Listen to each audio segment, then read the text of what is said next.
এখন বলা যাচ্ছে না, মন্তব্য সিএসির প্রধান নির্বাচন কমিশনার এএমএ নাসির উদ্দিন বলেছেন, নির্বাচন নিয়ে দিনক্ষণ তো এখন বলা যাবে না, আগের দায়িত্বটা নিয়ে কাজকর্ম বুঝেনি। শপথের পর তাকে জিজ্ঞাসা করা হয়েছিল কবে নাগাদ নির্বাচন দেবেন, তখন সিসি এ জবাব দেন, আওয়ামী লীগকে নির্বাচনের আনার ইচ্ছা আছে কিনা এমন প্রশ্নের জবাবে তিনি বলেন, রিফর্ম কমিটির সুপারিশ আসুক, আওয়ামী লীগকে নিয়ে অনেক বিতর্ক চলছে, আগে বিতর্কের ফয়সালা হোক, ফয়সালা হলে আপনারা দেখতে পারবেন। সিসি বলেন যে শপথ নিয়েছি, এর সম্মান রাখতে চাই, আমার শপথ ভঙ্গ হবে না, আমি এই দায়িত্বকে জীবনের একটি অপরচুনিটি বা সুযোগ হিসেবে দেখছি। দেশের মানুষ ভোটাধিকার থেকে বঞ্চিত, তারা ফ্রি ফেয়ার একটা ইলেকশনের জন্য সংগ্রাম করেছে, অনেক আন্দোলন করেছে, বিগত বছরগুলোতে অনেকে রক্ত দিয়েছে। আমি তাদেরকে একটু ফ্রি ফেয়ার এবং ক্রেডিটেবল, স্বচ্ছ ও গ্রহণযোগ্য ইলেকশন দেওয়ার জন্য প্রতিশ্রুতিবদ্ধ। আমি আমার সর্বোচ্চটা দেওয়ার চেষ্টা করব, আমি ইনশাল্লাহ কনফিডেন্ট। আমরা সবাই মিলে আপনাদের সবার সহযোগিতা নিয়ে, দেশবাসীর সহযোগিতা নিয়ে, রাজনৈতিক দলগুলোর সহযোগিতা সহ এই জাতিকে একটা স্বচ্ছ ও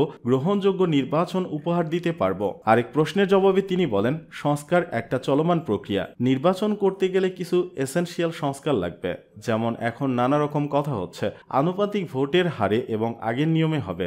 সংবিধানে যদি এটার ফয়সালা না হয়, তাহলে আমরা নির্বাচনটা করব কিভাবে? তত্ত্বাবধায়ক সরকার ব্যবস্থা বহাল করার বিষয়ে সবাই একমত, মন্তব্য বদিউল আলমের।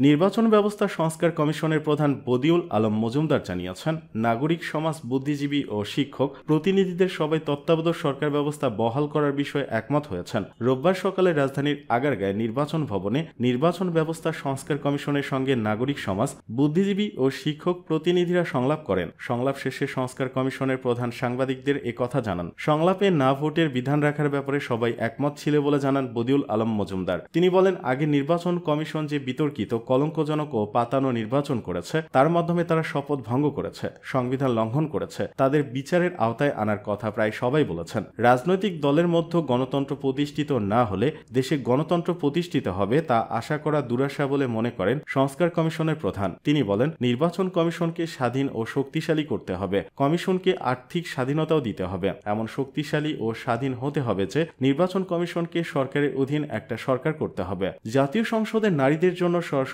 আসন থাকতে হবে এবং প্রত্যক্ষ নির্বাচন হতে হবে বলে উল্লেখ করেন বদিউল আলম মজুমদার। তিনি বলেন, আমরা যে ঘূর্ণায়মান পদ্ধতির কথা বলেছি তাও হতে পারে, অন্য পদ্ধতিও হতে পারে। সংলাপে নির্বাচন কমিশনের আইন পরিবর্তন করা, পিআর সিস্টেম সহ বিভিন্ন বিষয়ে আলোচনা হয়েছে বলে জানান সংস্কার কমিশনের প্রধান। রাষ্ট্রপতি নির্বাচন প্রসঙ্গে বদিউল আলম মজুমদার বলেন, সরাসরি নির্বাচনের কথা অনেকে বলেছেন, রাষ্ট্রপতির পদকে আরও শক্তিশালী করার কথা বলেছেন।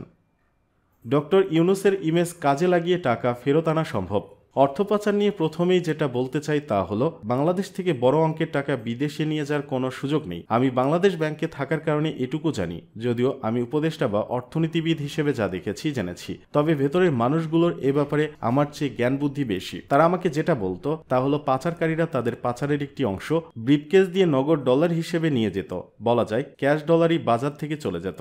একটি ব্রিফকেসে কয়েক লাখ ডলার নিয়ে যাওয়া সম্ভব। আর যারা এ ডলার পাচার করেছে, এটা এমন না যে হাজার হাজার কোটি টাকা একেবারে পাচার করেছে, এটা সম্ভব নয়। এই চক্রটি নিয়মিতই এটা করে, এমনকি প্রতি সপ্তাহে তারা এভাবে একটা ডলার নিয়ে যেত। আমরা নিউ ইয়র্কে দেখি পাচারকারীদের অনেকেই এখানে এসে ক্যাশ টাকায় বাড়ি কিনে ফেলেছে। সোজা হিসাব, তারা কোনো মর্গেজে বা অন্য কোনো উপায়ে যাচ্ছে না। টাকা পাচারে এর বাইরেও আরো অনেক উপায় নিশ্চয়ই আছে। এখন যদি টাকা ফেরানোর উপায় নিয়ে কথা বলি, তাহলে আমার কথা হলো, টাকাগুলো ফেরানোর সম্ভাবনা খুব ক্ষীণ। যারা পাচার করেছে তারা তো টাকাটা নিশ্চিত করে ফেলেছে, একটা বাড়ি কিনে ফেলেছে, বাড়ি তো আর তুলে আনা যাবে না। যেমন অনেকেই সিঙ্গাপুর, সাইপ্রাস, দুবাই বা আরো অনেকে দেশেই বাড়ি কিনেছে। ওইসব দেশে সরকার এভাবে ডলার নিয়ে যা উৎসাহিত করে, তারা চায় তাদের দেশে ডলার প্রবাহ বাড়ুক, কারণ এটা তাদের লাভ, এতে তাদের ডলারের মজুদ বাড়ে। সম্পর্কের ভিত্তিতে সরকার আলোচনা করে একটি অংশ ফেরত আনতে পারে। ওই সরকারকে বোঝাতে হবে যে টাকাটা অবৈধ উপায়ে তারা আয় করে তা অন্যায়ভাবে নিয়ে গেছে। তখন ওই সরকার যদি সহানুভূতিশীল হয়, তখন আইনের ফাঁক ফোকর দেখে হয়তো পাচারে কিছু অংশ দিলেও দিতে পারে।